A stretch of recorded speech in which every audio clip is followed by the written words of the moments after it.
Unit 6, Day 4. Today we're going to discuss the Pythagorean theorem. It's nothing new because we talked about it in middle school, I'm sure. So this should be a review and with a little bit more application as well.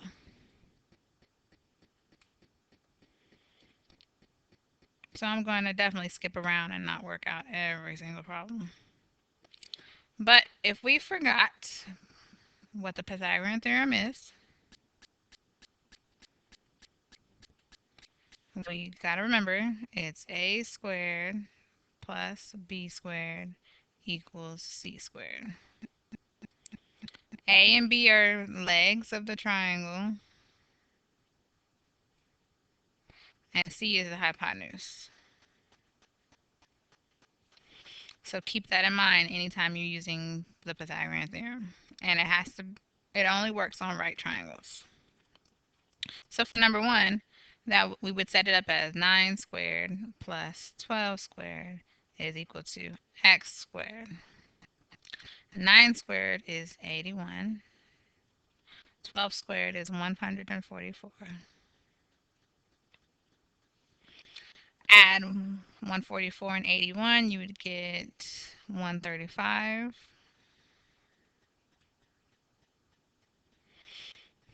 I'm sorry, 125.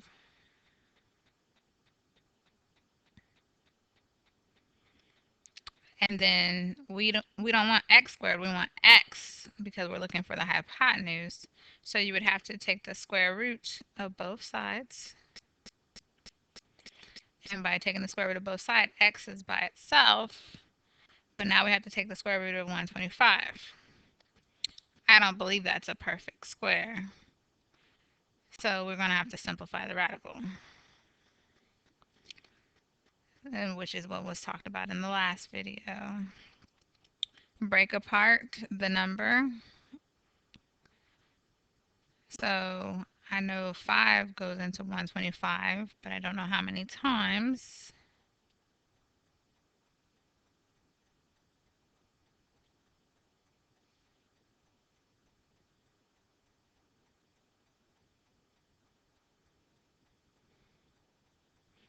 "25 times." And then I know that 25 can be broken down into 5 times 5. So it's 5 times 5 times 5. And again, if you see a pair of twins, you circle them every time.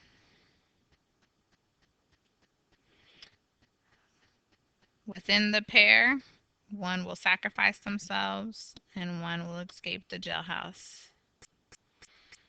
So at the end of the day, we have 1 5 come outside the jailhouse, but 1 stayed inside.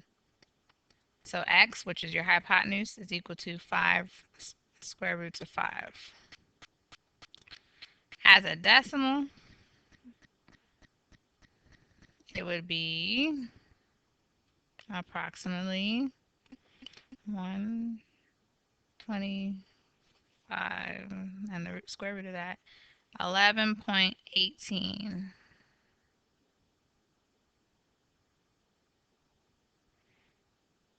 So when you leave the radical in the answer, that's the exact answer. When you put it in the calculator and get a decimal, that's approximation.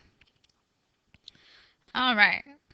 So looking at number 2, it gives us the hypotenuse this time, but we're looking for one of the legs. So keep that in mind. We're not looking for C. We're looking for either A or B, and it doesn't matter. So let's say A squared plus 15 squared is equal to 39 squared. All right, so that means A squared plus 15 squared is 225. And 39 squared, I'm going to have to grab my handy dandy calculator.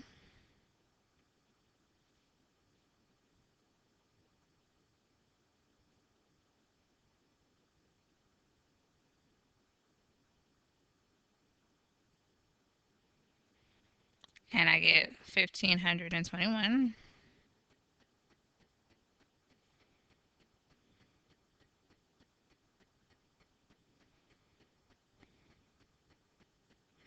Then I would have to subtract 225 from both sides to get A squared by itself. So subtract 225. And I'm left with 1296. So a squared is equal to 1296. Let's see if it's a perfect square. It is. So when I take the square root of both sides, I get a whole number back, which is awesome. So a, or x in this case, is equal to 36.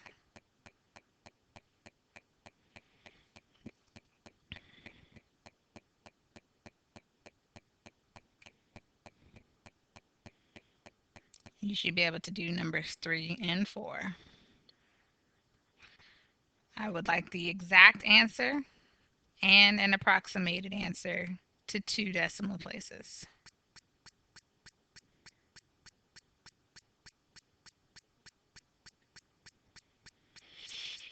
On number 5 and 6, they want to know if the following sides could form a right triangle.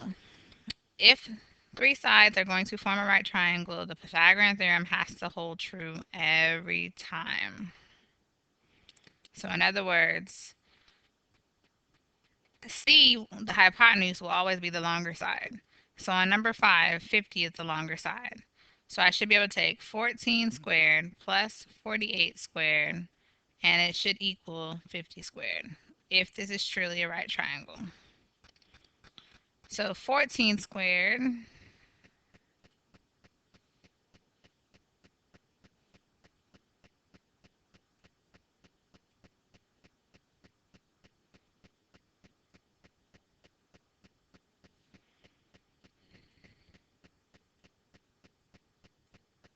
is 196. 48 squared is 2304. And 50 squared is equal to 2500. So now I need to take 2304 and add 196,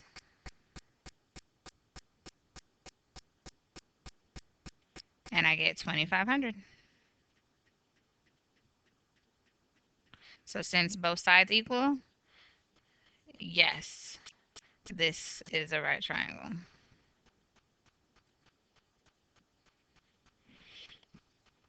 So let's do the same thing for number 6.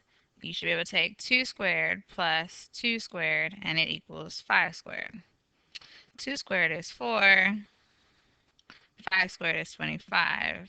4 plus 4 is 8. So 8 does not equal 25. So this is not a right triangle.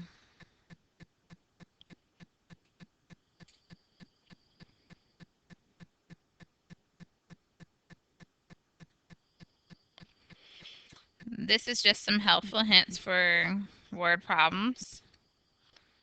So some keywords to look for when you're solving them. And we're about to start practicing them at this point in time.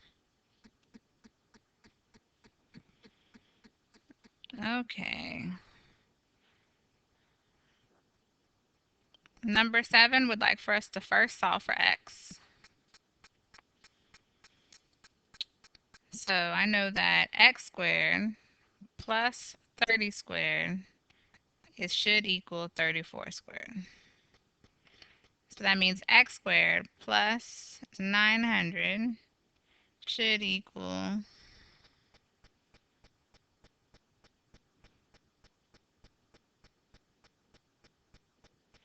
1156.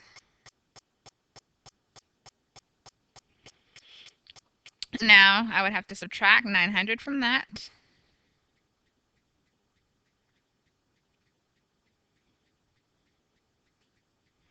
Equals 256. So x squared is equal to 256. And then I would have to take the square root of both sides so that I can get x isolated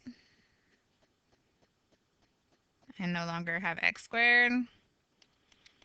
I believe the square root of 256 is 16. But let me just be sure.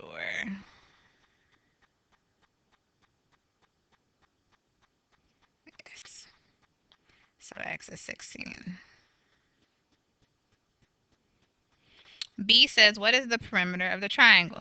Well, now I know that x is 16. The perimeter of the triangle, you just add all the sides, and the triangle is 16 plus 30 plus 34.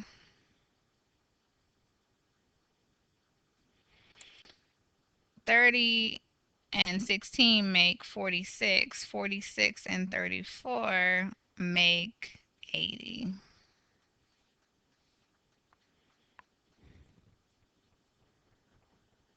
What is the area of the rectangle? Well, from way back in elementary school, you should recall that the area formula for a rectangle is equal to length times width. So in this case, the length is 30 times the width of 16.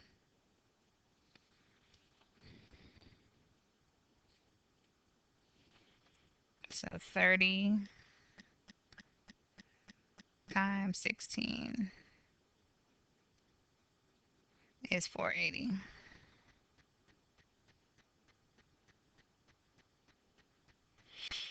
D says, imagine if Jasmine walked around the park to get from point A to C. On her way home,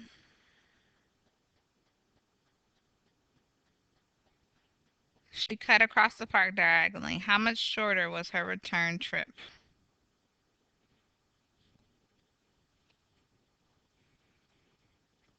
So instead of going straight across and straight down, she just cut across on the diagonal, and they want to know how much shorter is her trip. So the longer trip would be 16 plus 30, which is 46. And cutting diagonal, she went 34. So that means she went shorter. 46 minus 34 would end up being 12. So it was 12 inches, feet, units shorter.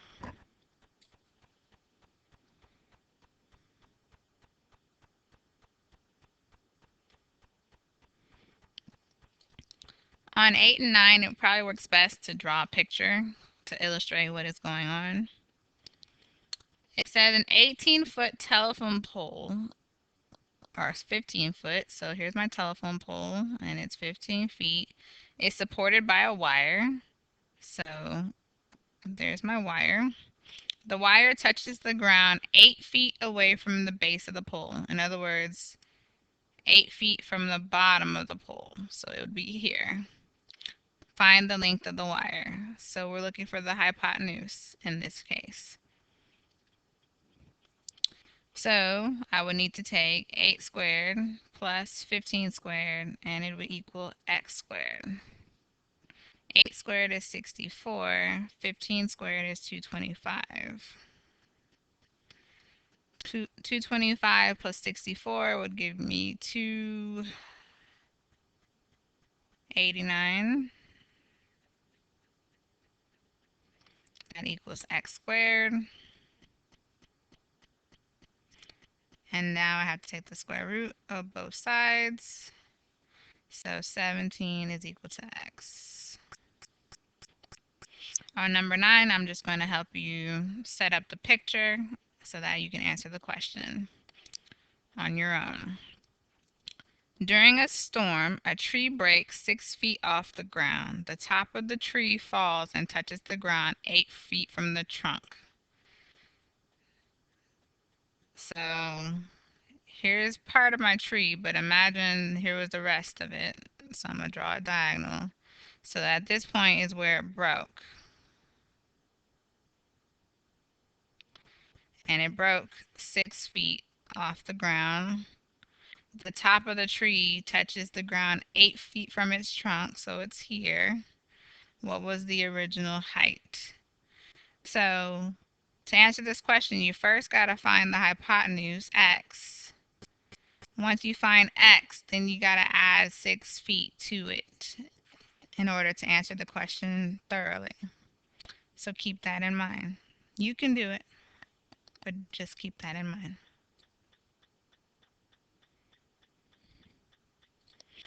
Number 10 wants us to use the diagram below to answer the following questions. It wants to first know, what is the side length of the green square? Well, the green square indicates that its area is 225 inches. And again, area is equal to length times width. And if it's a square, the length and the width are the same thing. So that means the area is equal to length times length. In other words, length squared.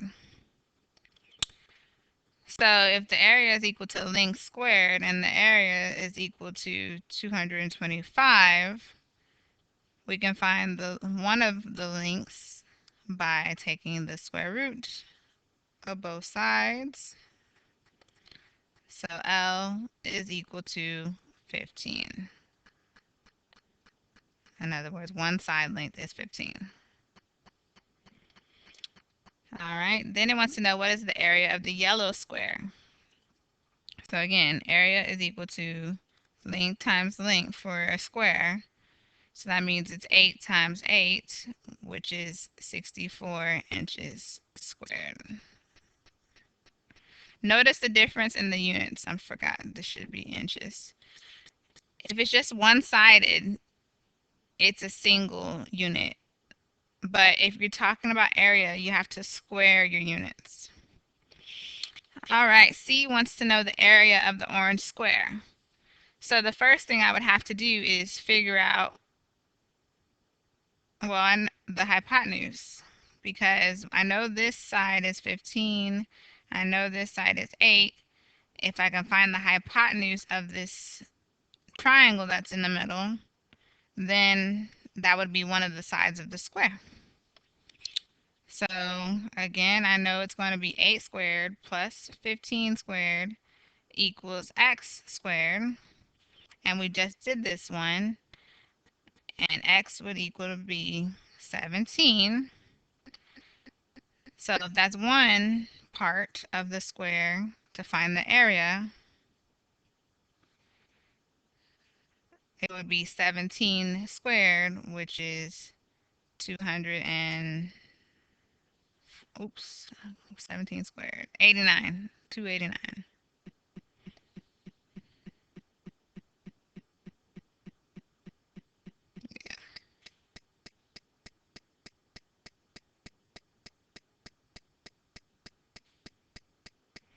Inches squared.